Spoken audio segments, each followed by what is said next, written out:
നമസ്കാരം, ഋഷിപ്രോക്തം ചാനലിലേക്ക് ഏവർക്കും ഹൃദ്യമായ സ്വാഗതം. 2026 ആണ്ട് ഏവരും പ്രതീക്ഷയോടുകൂടി കാത്തിരിക്കുകയാണ്. 2026 എന്ന വർഷത്തിന്റെ സമ്പൂർണ്ണ പുതുവർഷ നക്ഷത്രഫലത്തെയാണ് ഇപ്പോൾ അവതരിപ്പിക്കുന്നത്. 2026 എല്ലാവരും പ്രതീക്ഷയോടുകൂടി കാത്തിരിക്കുകയാണ്. എല്ലാവർക്കും പുതുവർഷ ആശംസകൾ നേർന്നുകൊണ്ട് നമുക്ക് ഇന്നത്തെ വീഡിയോയിലേക്ക് കിടക്കാം. ഓരോരോ നക്ഷത്രക്കാരുടെ പ്രത്യേകം ഫലങ്ങളെ പറഞ്ഞു പോകാം. ഇപ്പോൾ നമുക്ക് ആയില്യം നക്ഷത്രക്കാരുടെ 2026 എന്ന പുതുവർഷത്തിന്റെ സമ്പൂർണ്ണ നക്ഷത്രഫലത്തെ നോക്കാം. ആയില്യം നക്ഷത്രക്കാർക്ക് വ്യാഴം 12ലും ജന്മത്തിലുമായി സഞ്ചരിക്കുന്ന സമയമാണ്. ശനി 9ലും രാഹു അഷ്ടമത്തിലുമാണ് ഈ വർഷം.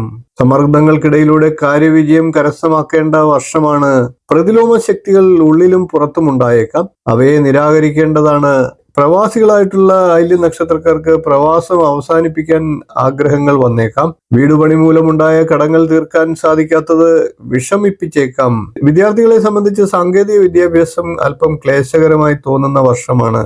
ഗവേഷണം, പ്രബന്ധരചന എന്നീ കാര്യങ്ങൾ ചെയ്യുന്ന വിദ്യാർത്ഥികൾക്ക് വെല്ലുവിളികൾ അനുഭവപ്പെട്ടേക്കാം. രോഗക്ലേശിതരായിട്ടുള്ളവർക്ക് വിദഗ്ധ ചികിത്സയ്ക്ക് സഹായധനം ലഭിക്കാനുള്ള സാഹചര്യങ്ങളും 2026 ആയില്യം നക്ഷത്രക്കാർക്ക് ഉണ്ടാകുന്നതാണ്. ശിഥിലമായിട്ടുള്ള പ്രണയബന്ധം വീണ്ടും തളിർക്കാനുള്ള സാഹചര്യങ്ങൾ ആയില്യം നക്ഷത്രക്കാർക്ക് ലഭിച്ചേക്കാം. രാഷ്ട്രീയ മത്സരങ്ങളിൽ കനത്ത വെല്ലുവിളികളെ ആയില്യം നക്ഷത്രക്കാർക്ക് നേരിടേണ്ടി വന്നേക്കാം. ധനപരമായിട്ടുള്ള ഇടപാടുകളിൽ കൃത്യമായ കണക്കുകൾ സൂക്ഷിക്കുക. സമ്പാദ്യം സുരക്ഷിതമായ നിക്ഷേപമാക്കാനുള്ള സാഹചര്യങ്ങളും ഉണ്ടാകും. എന്നാൽ അതിലെ കുറച്ചു ഭാഗമൊക്കെ മക്കളുടെയും മറ്റു ബന്ധുക്കളുടെയും നിർബന്ധത്തിന് വഴങ്ങി വാഹനം പോലെയുള്ള കാര്യങ്ങൾ വാങ്ങാനും അനാവശ്യ ചെലവുകൾക്കും ഉപയോഗിക്കുന്നതുമാണ്. അങ്ങനെയുള്ള അനാവശ്യ ധനവിനിയോഗമൊക്കെ ഒഴിവാക്കുക. രോഗങ്ങൾ കൊണ്ട് ബുദ്ധിമുട്ടുന്ന ആയില്യം നക്ഷത്രക്കാർക്ക് വർഷത്തിന്റെ ആദ്യ പകുതി രോഗശാന്തിക്ക് അനുകൂല സമയമാണ്. പൊതുവെ വർഷത്തിന്റെ ആദ്യ പകുതിയിൽ സുഖമുണ്ടാകുന്നതാണ്. വീട്, വാഹനം എന്നീ കാര്യങ്ങൾക്ക് അനുകൂല സമയമാണ്. വർഷത്തിന്റെ രണ്ടാം പകുതി ആയില്യം നക്ഷത്രക്കാരെ സംബന്ധിച്ച് വിവാഹം, സന്താന ഭാഗ്യം എന്നീ കാര്യങ്ങൾക്ക് അനുകൂലമാണ്. പൊതുവെ വർഷത്തിന്റെ രണ്ടാം പകുതി ആയില്യം നക്ഷത്രക്കാർക്ക് ചില ഭാഗ്യാനുഭവങ്ങൾ നൽകിയേക്കാം. ഇനി നമുക്ക് ആയില്യം നക്ഷത്രക്കാരുടെ ദശാകാലം ഒന്ന് നോക്കാം. ആയില്യം നക്ഷത്രക്കാർ ബുധദശയിലാണ് ജനിക്കുക.